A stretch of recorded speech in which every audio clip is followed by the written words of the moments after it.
Movie के start में दिखाया जाता है एक फैमिली को। फैमिली का नाम है कॉलिन फैमिली। इस फैमिली में टोटल 3 मेंबर्स थे। एक छोटा बच्चा जिसका नाम बरनाबस है और उसके पेरेंट्स। ये काफी रिच और हैप्पी फैमिली थी क्योंकि बरनाबस के फादर फिशिंग का बिजनेस करते हैं जिसमें उन्हें काफी प्रॉफिट हुआ करता था और वो कंपनी भी काफी फेमस थी और उनके पैलेस का नाम कॉलिनवुड था।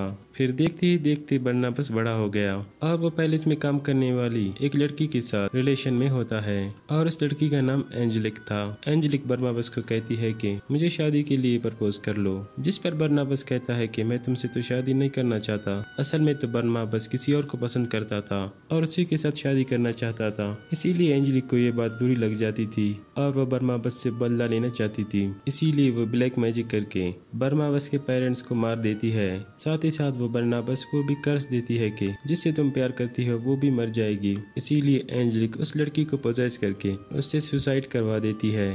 इस बात से सैड होकर बरनाबस भी सुसाइड करता है, लेकिन बरनाबस के मरने से पहले एंजेलिक वहां आ जाती है और वो बरनाबस को शैतानी वैम्पायर बनने का कर्ज देती है, जिससे बरनाबस की सोल इमोर्टल बनती है और कहती है कि बरनाबस एक वैम्पायर है। इसीलिए वो उसे कब्र में दफना देते हैं। इस इंसिडेंट के बाद तकरीबन 200 साल का टाइम गुजरता है, जहाँ पर हमें एक लड़की दिखाई जाती है जो काम ढूंढने के लिए कॉलिनवुड जाती है। इस लड़की का नाम विक्टोरिया होती है। जब वो कॉलिनवुड इस पैलेस में जाती है तो वहां जाकर वो बताती है कि वो यहाँ पर काम के लिए आई है। साथ ही वो वहाँ पर लगी हुई बरनाबस की पिक्चर को देखकर पूछती है कि तो तभी वहाँ पर इस पैलेस की ऑनर भी आ जाती है जिसका नाम होती है एलिजाबेथ। वो विक्टोरिया को घर के बारे में सब कुछ बताती है। वो विक्टोरिया को कहती है कि मेरी सिस्टर का एक बेटा है, मैं तुम्हें इसके लिए हायर कर रही हूँ। विक्टोरिया एलिजाबेथ से उस बच्चे की मदर के बारे में पूछती है जो कि एलिजाबेथ की सिस्टर थी, जिस पर एलिजाबेथ कहती है कि उसकी मदर की समंदर में डूबने से मौत हुई है। फिर एलिजाबेथ विक्टोरिया को अपनी बेटी से मिलवाती है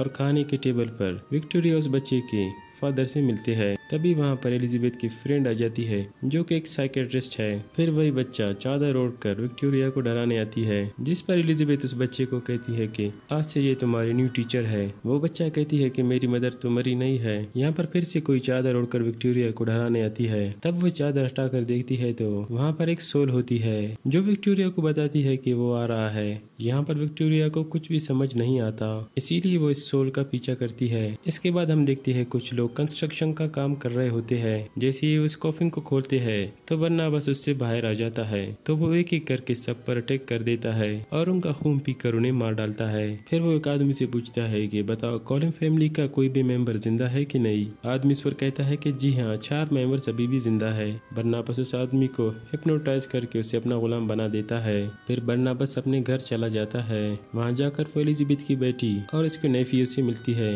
वो बच्चा एलिजाबेथ की डॉटर को कहती है कि पेंटिंग वाला आदमी आ गया है। फिर वो दोनों अपने आप को एक दूसरे से इंट्रोड्यूस करवाते हैं और कहते हैं कि हम कॉलिन फैमिली से बिलोंग करते हैं। एलिजाबेथ भी आ जाती है। फिर जहाँ पर बरनाबस उसे सारे इंसिडेंट्स के बारे में बताती है जो इसके साथ हुई है। साथ ही साथ वो ये भी बता देता है कि वो एक वैम्पायर है। साथ ही साथ वो पैलेस की कुछ खुफिया रास्ते और खजाने के बारे में बताता है और वो एलिजाबेथ को बताती है कि मेरे कर्ज होने की वजह से आपकी फैमिली को कोई भी नुकसान नहीं होगा।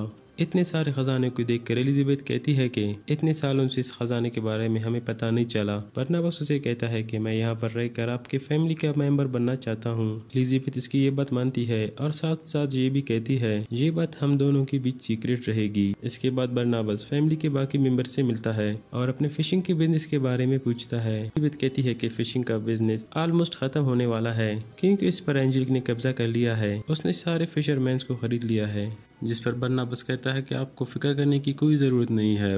अब मैं आ गया हूँ ना, अब मैं सब कुछ ठीक कर दूंगा। जिस पर विक्टोरिया आती है और बरनाबस उसे अपनी मर्जी का निकनेम देती है। इसके बाद हमें एंजेलिक दिखाई देती है जिसका फिशिंग का बिजनेस काफी सक्सेस पर है। एंजेलिक को जंगल में होने वाले मिनरल्स के बारे में पता चलता है। तब एंजेलिक वहां जाकर खुद देखती है।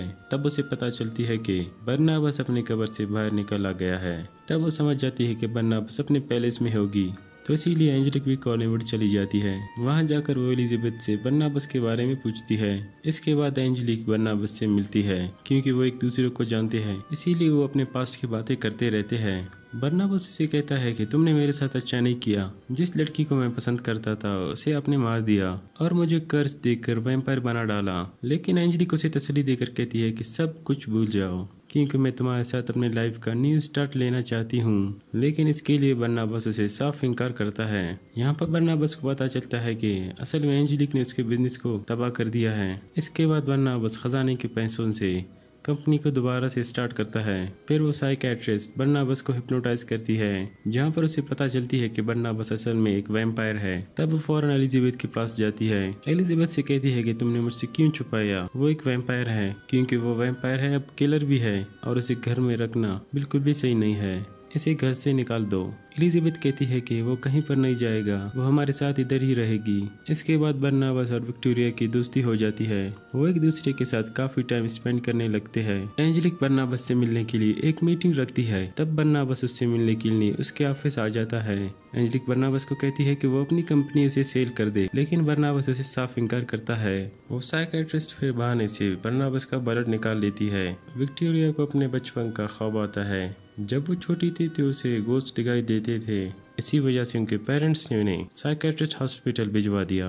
असल में विक्टोरिया को एक लड़की का गोश्त दिखाई देता था। वो गोश्त विक्टोरिया को बार बार एक ही चीज दिखाई देता था। विक्टोरिया उस गोश्त को देखता था कि वो बार बार सुसाइड करती है। कंपनी के ओपनिंग पर बरनाबस और एलिजाबेथ एक सेलिब्रेशन पार्टी रखते हैं। विक्टोरिया और बरनाबस मिलते हैं। वो कहती है कि जब मैं छोटी थी तो मेरे पेरेंट्स ने मुझे मेंटल अजाइलम हॉस्पिटल भिजवा दिया था। मैं सोचती थी कि मैं कष्ट हूँ क्योंकि मुझे भूत दिखाई देते थे। उस पार्टी में एंजेलिक भी आती है। तब वो बरनाबस के पास जाती है। जब वो विक्टोरिया और बरनाबस को देखती है तो वो बहुत जेलस होती है। फिर इस बच्चे के फादर इसे छोड़कर चले जाते हैं। इससे बच्चा बहुत ही दुखी हो जाता है। फिर वो अपने रूम की तरफ जाता है। तभी बरनाबस के गुलाम से एक बहुत बड़ा लाइट उस बच्चे के ऊपर गिरने वाला होता है। तो बरनाबस जल्दी से भागकर उस बच्चे की जान बचा लेता है। तभी बरनाबस के ऊपर सनलाइट पड़ती है, इससे वो जलने लगता है। तो सारे लोगों को पता चलता है कि ये एक वैम्पायर है। ये देखकर सब लोग वहाँ से चले जाते हैं। और तभी बरनाबस विक्टोरिया के पास आता है, लेकिन विक्टोरिया भी वहाँ से चली जाती है। फिर बरनाबस एंजेलिक के पास चला जाता है और उससे कहता है कि मुझे ठीक कर दो। एंजेलिक उसे ब्लेम करती है कि तुमने जंगल में इतने सारे मर्डर्स किए हैं। बरनाबस कहता है कि मैंने जानबूझकर सब कुछ नहीं किया, इनकी वजह तुम ही हो। एंजेलिक कहती है कि आज से 200 साल पहले जो मैंने तुम्हारे साथ किया था वो आज भी कर सकता हूँ, और मैंने विक्टोरिया को भी हिप्नोटाइज कर दिया है ताकि वो भी सुसाइड करके मर जाए। बरनाबस को कहती है कि तुम मेरे साथ मिलकर होगी, जिस पर बरनाबस साफ इनकार कर देता है। एंजेलिक दोबारा से उसको कॉफिन में बंद करती है। एंजेलिक दोबारा से बरनाबस को कॉफिन में बंद कर देती है और कंपनी को दोबारा से डिस्ट्रॉय करती है। बरनाबस उस बच्चे से पूछता है कि कितने साल गुजर गए। बच्चा कहता है कि ज्यादा नहीं, सिर्फ 20 मिनट। एंजेलिक पुलिस के पास जाती है और कहती है कि कॉलिंस फैमिली में एक किलर है। पुलिस को लेकर वो कॉलिंस फैमिली जाती है ताकि वो सब लोगों को अरेस्ट करवा सके। तब वहाँ पर बरनाबस आता है और कहता है कि वाकई मैं एक वैम्पायर हूँ, गुनाह किए है, सबको मानता हूँ। बरनाबस ये भी कहता है कि ये सब कुछ किया गया एंजेलिक का है। उसी वक्त वो उसका खून पी लेता है। इससे एंजेलिक को कुछ भी नहीं होता क्योंकि वो एक इंसान नहीं है, बल्कि वो एक विच थी। बरनाबस और एंजेलिक के यहाँ पर फाइट होती है। तभी उनके बीच एलिजाबेथ की बेटी आ जाती है, जो एक वेयरवुल्फ बन जाती है। एलिजाबेथ अपनी बेटी का ये रूप देखकर काफी हैरान रह जाती है। फिर एंजेलिक और एलिजाबेथ की बेटी के दरमियान फाइट होती है। फिर एंजेलिक उस पर ब्लैक मैजिक करके उसे अपने सामने ज्यादा देर टिकने नहीं देती है। एलिजाबेथ गुस्से से एंजेलिक से पूछती है कि बताओ मेरी बेटी के साथ। एंजेलिक कहती है कि जब तुम्हारी बेटी छोटी थी तब मैंने उसे एक वेयरवुल्फ से कटवा दिया था। फिर बरनाबस को कहती है कि मैंने तुम्हारी पेरेंट्स को भी मार दिया था। तभी एलिजाबेथ का नेफ्यू वहाँ पर आ जाता है। वो एंजेलिक को धमकी देती है। एंजेलिक उसे कहती है कि सबसे पहले तो मैं तुम्हें मारूंगी।